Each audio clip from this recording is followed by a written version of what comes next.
যখন সমাজের মধ্যে অশ্লীলতা বেহায়াপনা ছড়িয়ে পড়বে, আলেম জালেম সব ধ্বংস হয়ে যাবে। এই সময় এখন আসে নাই? আসে নাই?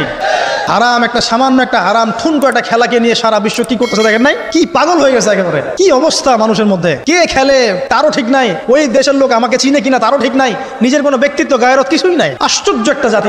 কে খেলছে? ভাবখানা এমন যে আমরা মনে হয় যুদ্ধ করে কাফেরদের সাথে দিন ইসলাম কায়েম করে ফেলছে একদম ভাবখানা। অথচ এগুলো তৈরি করা হয় কি জন্য? যাতে মুসলিম জাতি একদিকে ফোকাস করে থাকে, অন্যদিকে ওরা তাদের উদ্দেশ্য সাধন করবে। সারা ওয়ার্ল্ডের চেহারা একদিকে ফিরাইছে, এদিকে দেখো, এই যে খেলা দেখো, আর বাকি পিছনে যে কাজগুলো ঠিকই করছে ওরা। কি কাজ করছে কয়দিন পরে দেখতে পারবে। পাবলিকলি আমি বললাম না, কারণ বললে সব বুঝবেন না আপনারা, আর সব জায়গায় সবকিছু বলতে নাই। ওদের উদ্দেশ্য ওরা কখনো ভুলে যায় নাই। ওরা চাচ্ছে সারা বিশ্বটাকে শাসন করতে এবং মুসলিমদেরকে দমন করতে, এবং আপনাকে খেলতামাশায় ব্যস্ত রেখেছে। লাচো এখন যুবকদের কোনো হিতাহিত জ্ঞান পর্যন্ত চলে গেছে। এখন হিতাহিত জ্ঞান, তোমাকে এইভাবে চুল কাটতে কে বলছে? তোমাকে এইভাবে চুল কাটতে কে বলছে? এদিকে একদম ছিলে রেখে দিচ্ছে, এখানে মাঝখানে উঁচু একটা ময়ূরের মতো রেখে দিচ্ছে। মানে এভাবে চুল কাটতে তোমাকে কে বলছে? কে তোমাকে মেসি ফলো করতে বলছে? তোমার জন্য রাসূল সাল্লাল্লাহু আলাইহি ওয়াসাল্লামের বাবরি চুলের সুন্নত নাই? আজীব একটা ব্যাপার। দাড়ি রাখছো, বিরাট কোহলির মতো দাড়ি রাখছো কেন? রাসূল সাল্লাল্লাহু আলাইহি ওয়াসাল্লামের মতো ছাড়া দাড়ি রাখতে পারো? আশ্চর্য। আমাদের আদর্শ চিন্তা হবে না?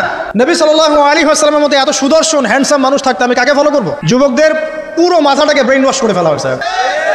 কারণ ওরা জানে খুব ভালো করেই যুবকরা যদি আল্লাহর পথে ফিরে আসে ওদের সমস্যা আছে, সমস্যা। এই কারণে তোমাদেরকে ভুলিয়ে রাখা হচ্ছে। নিজের জীবনের মূল্য দিতে শেখ। আল্লাহ রাব্বুল আলামিন তোমাকে আমাকে সৃষ্টি করেছেন, আল্লাহ পাক আমাদের হাতে এই দিনের বিজয় দেখতে চান। আল্লাহ পাক চান যেন আমরা আল্লাহর দিনটাকে পালন করি, প্রসার ঘটাই।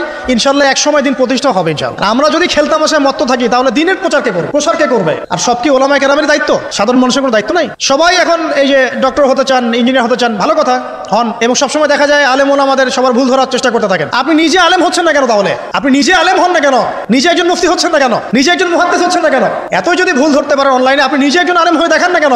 তারপর দুটো কথা বলেন যাদের সামনে, দেখেন মানুষ কিভাবে রিসিভ করে। কত সহজে কাজটা। নিজে কিছু করছেন না, সারাদিন মানুষের পিছনে লেগে আছে। দেখবেন কিছু মানুষ আছে এই মুসলিম সমাজের মধ্যেই, আমি তো লম্বা করে ফেলছি হয়তো বা, মুসলিম সমাজের মধ্যেই কিছু মানুষ ইসলামের লেবাস পোশাক পরেই আছে, কিন্তু এরা মুসলিমদেরকে ছোটখাটো বিষয়ে ব্যস্ত রেখেছে। হাত বাঁধা, রফুল ইয়াদাইন, জোরে আমিন, পায়ে পায়ে, কিছু সিলি বিষয়ের জন্য বলছি যে বড় বড় বিষয়গুলো বাদ দিয়ে ছোটখাটো বিষয়গুলো কিনে উম্মাকে ইখতিলাফে ব্যস্ত রেখে দিয়েছে। ভাবখানে এমন যেন ইসলামের সব বিষয় প্রতিষ্ঠা হয়ে গেছে, এখন এই 4টা বিষয় বাকি আছে। ভাবখানে এমন, অথচ সারা ওয়ার্ল্ডের মধ্যে ইসলাম আস্তে আস্তে সংকুচিত হয়ে গেছে। আমরা কবে স্মার্ট হব? প্রিয় ভাইরা, মনে রাখবেন আমরা সবাই মিলেই মুসলিম জাতি।